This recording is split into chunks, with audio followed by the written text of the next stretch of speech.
Hello there. My name is Harold, and I am 102 years old.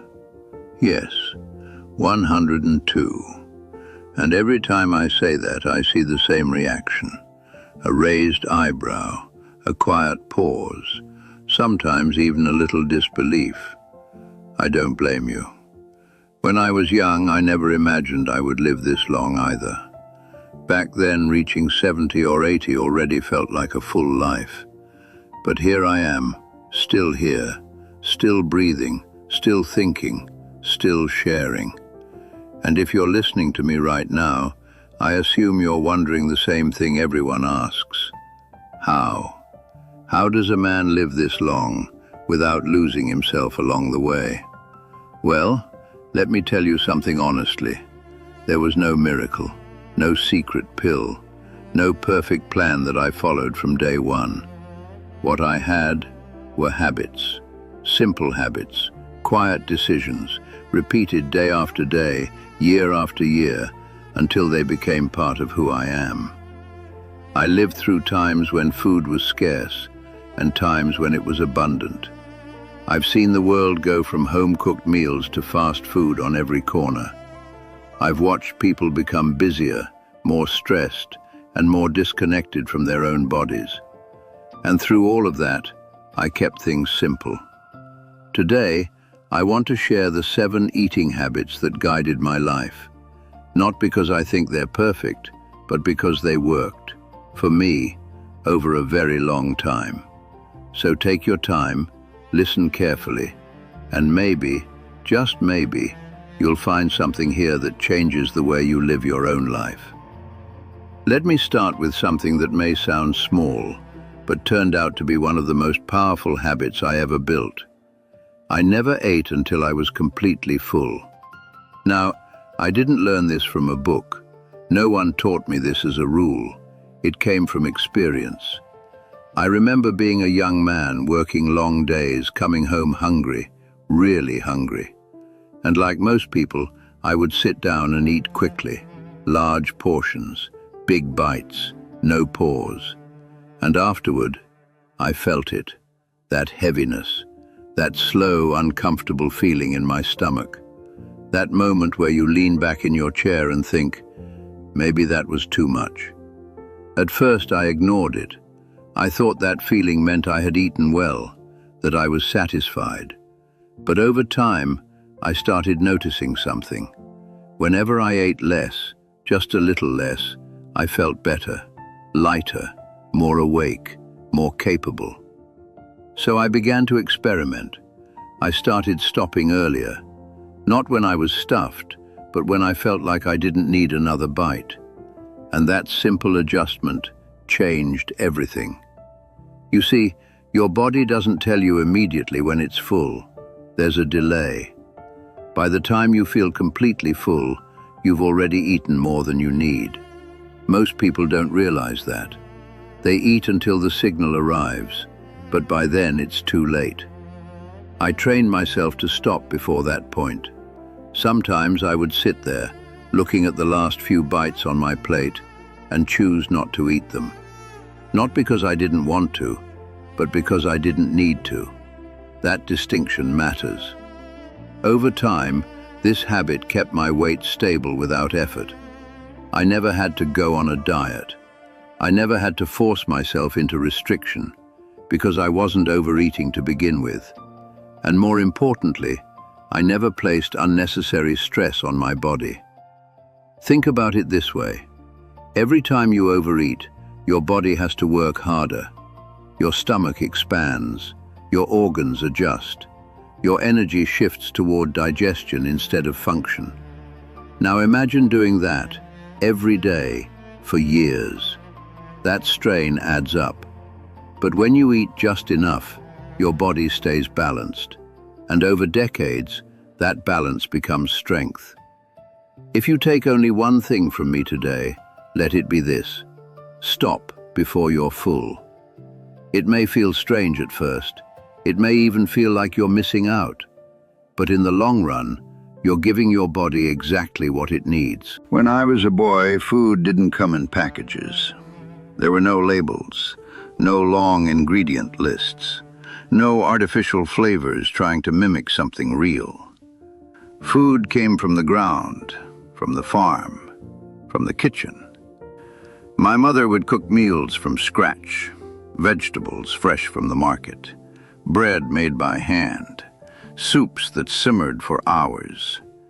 Everything had a source, everything had a process, and most importantly, everything was recognizable. As I grew older, I watched that change. Food became faster, easier, more convenient. And at first, it seemed like a good thing. Who wouldn't want to save time?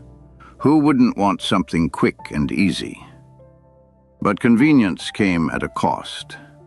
Food started to lose its connection to nature. Ingredients became more complex. Flavors became engineered. And slowly, people stopped knowing what they were actually eating. I didn't reject change completely. That would be unrealistic.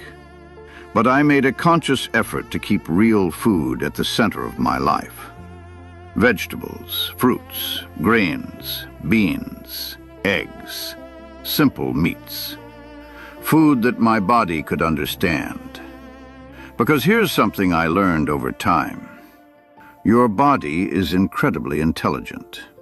It knows how to process real food. It knows how to extract nutrients, how to use energy, how to maintain balance. But when you give it something artificial, something heavily processed, something far removed from its natural state, it struggles. And that struggle doesn't always show up immediately. Sometimes it takes years. Years of small imbalances, building quietly, until they become something bigger.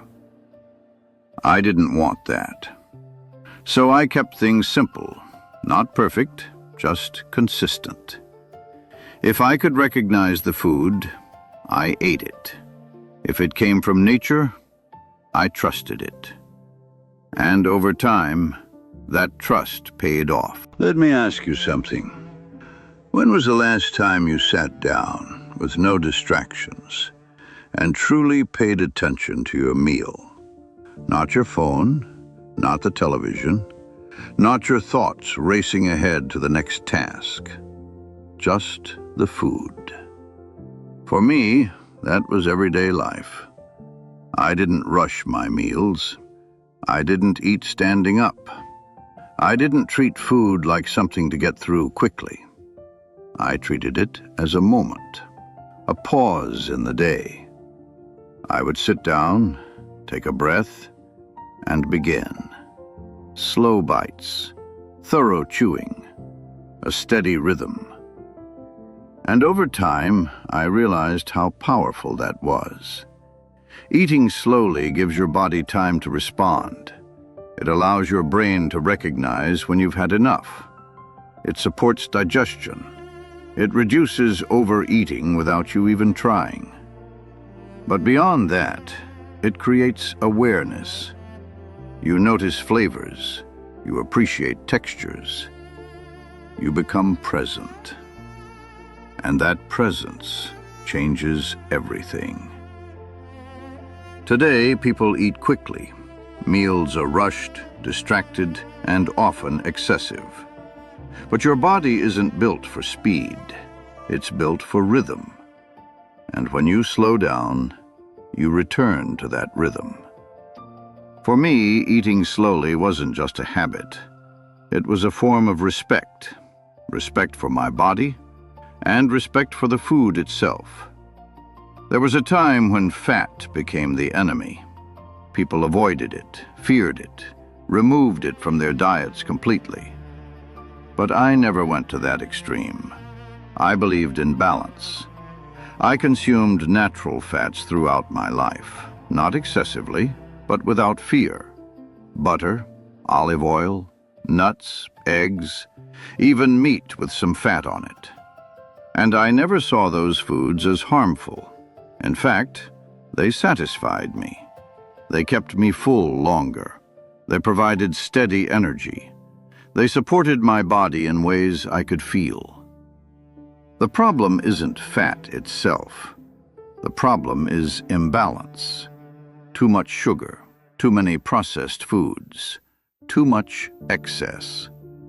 That combination is what creates harm. But when fat comes from natural sources and is consumed in moderation, it becomes part of a healthy system. At my age, I still have clarity. I still have memory. I still have the ability to think and speak. And I believe that comes from giving my body what it truly needed, not avoiding it out of fear. Water has always been simple, but powerful. I didn't grow up drinking soda every day. Those things were rare, occasional, not part of daily life. Water was constant, morning, afternoon, evening. And I didn't wait until I was thirsty. I drank regularly, consistently, as part of my routine. Your body depends on water more than you realize. It affects your digestion, your circulation, your brain, your energy. When you're dehydrated, even slightly, things begin to slow down. You feel tired, foggy, sluggish. But when you're hydrated, everything flows better. It's not complicated, but it's essential. And over a lifetime, it makes a difference. My days had structure, and so did my meals. Breakfast in the morning, lunch in the middle of the day, dinner earlier in the evening. I didn't eat randomly. I didn't snack constantly. This gave my body a rhythm, a predictable pattern it could rely on. When you eat consistently, your system becomes efficient. It knows what to expect. It prepares itself. It functions better.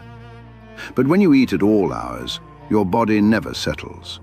It stays active, constantly processing, never resting. And over time, that creates imbalance.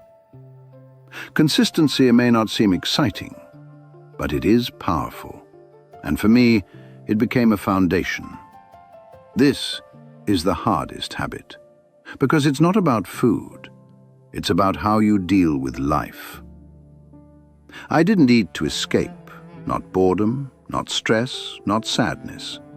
I ate when I was hungry, and when I wasn't, I dealt with whatever I was feeling. Sometimes that meant going for a walk. Sometimes it meant sitting in silence. Sometimes it meant talking to someone I trusted. But it never meant using food as a solution. Because food doesn't solve emotional problems.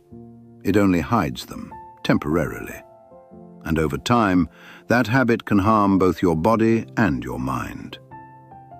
Learning to face your emotions is one of the most powerful things you can do. And for me, it made all the difference. Now, after everything I've shared, let me leave you with this. There is no guarantee in life. You can do everything right and still face challenges. But these habits, they give you a better chance. A stronger body, a clearer mind, a steadier life.